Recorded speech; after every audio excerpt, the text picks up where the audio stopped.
When I wandered through the ecological sustainability literature about 10 years ago, and, I concluded a couple of things. One was that the best way forward to a sustainable planet is to make everyone who's poor rich as fast as you possibly can. And that's Lomborg's position, not to put limits to growth on, because it turns out if you get people above about $5,000 a year in average GDP, they start taking a long-term view of the future instead of scrabbling around in the dirt trying to get lunch, and you're going to burn everything up around you to stay alive if you have to. Right. But if you got a bit of wealth and now you can think over, maybe a 20-year period, which is quite the damn luxury, then you actually start being concerned about, the quality, the aesthetic quality of the local environment. And so I was so excited when I found that data, because I thought, oh, this is so cool. It means that we could have our cake and eat it too. We could work really hard to provide cheap, reliable energy, at the lowest cost possible to the widest number of people worldwide. And the emergent consequence of that would be the whole planet would clean itself up. So wouldn't that be great? Because we could make our goal the eradication of absolute poverty, which we actually done pretty good at eliminating over the last 15 years, but we could really make that a goal. And then one of the consequences of that, inevitable consequences, would be a greener and healthier planet.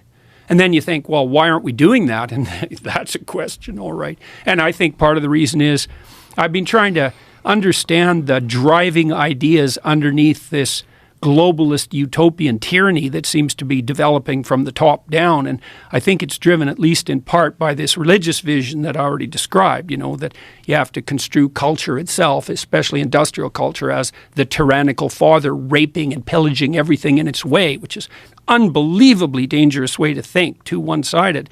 And the idea that you have to impose limits to growth on people in order to have a sustainable planet. And that's allied with a view that probably stems all the way back to people like Paul Ehrlich in the 1960s, who really believe,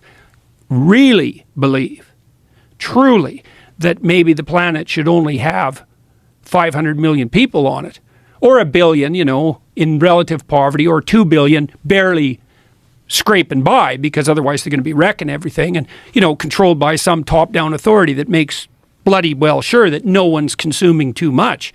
And so when I look at ideas like that first assumption, the planet has too many people on it, it's like, I don't like to hear people say that, because when I hear that, I think, okay, buddy, who exactly are you thinking about getting rid of? Oh, well, it's not like that. It's like, yeah, it's like that. It has to be like that. It is absolutely like that. And so, it's easy to get all paranoid conspiracy theorist about the WEF, say, and maybe there's some utility in that. But, I don't think anybody's sitting at Davos going, well, we got to scrap 7 billion people. But if the underlying narrative is the one I just described, virginal planet, tyrannical patriarchy, and rapacious individual, and you believe, well, we're overpopulated, like Paul Ehrlich has believed since really literally the mid-1960s, then how is it not going to be that the policies that you craft stemming from that narrative are colored by the belief that there's far too many people? And I've really felt that I've been at war for the last 6 months.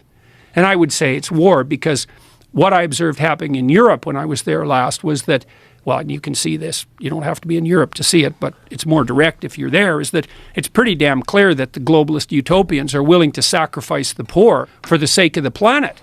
And they're doing that by cranking energy prices up through the roof, and that means that people die. Lomborg has estimated that maybe you have to turn your thermostat down by 3 degrees, right? Save the planet. We don't have enough energy. We'll pay you not to use your electricity between 5 and 6, which is what they're doing in the UK.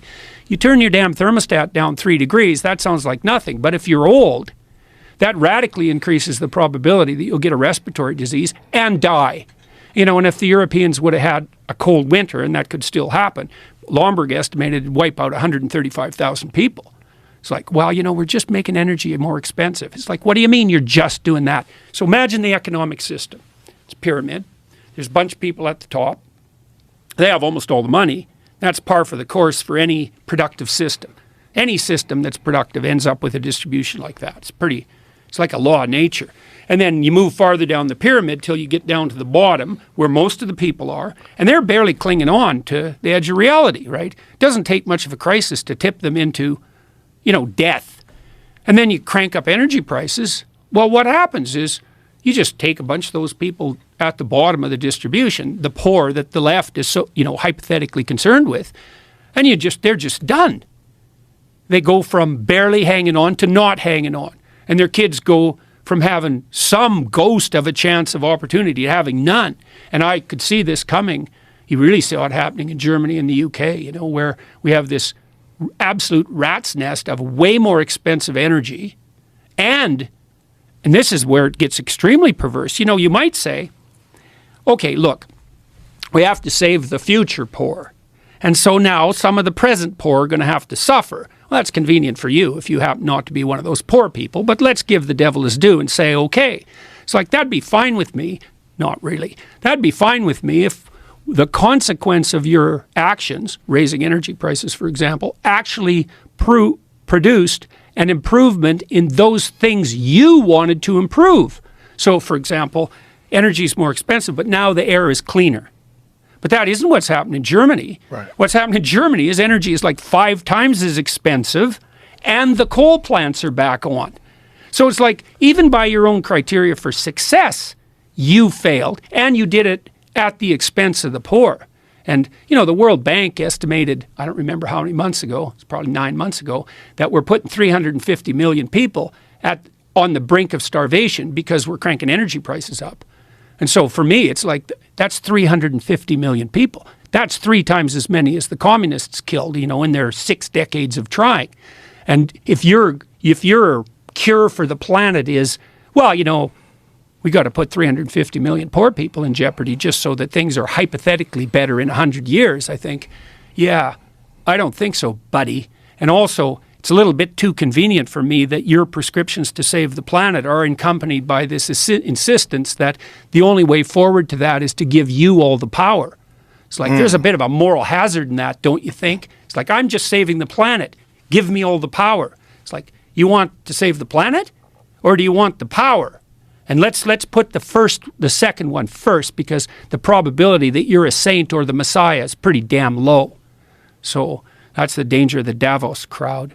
It's a very bizarre narrative that doesn't get challenged. And I don't hear this very nuanced, complex perspective like what you're laying out right now. I don't hear that often. And no, I don't hear it at all. I hear it from you and maybe a couple other people that I actively seek out. But you would think that when you're dealing with such a complex issue that you would want to see the most brilliant minds think out, how does this play out?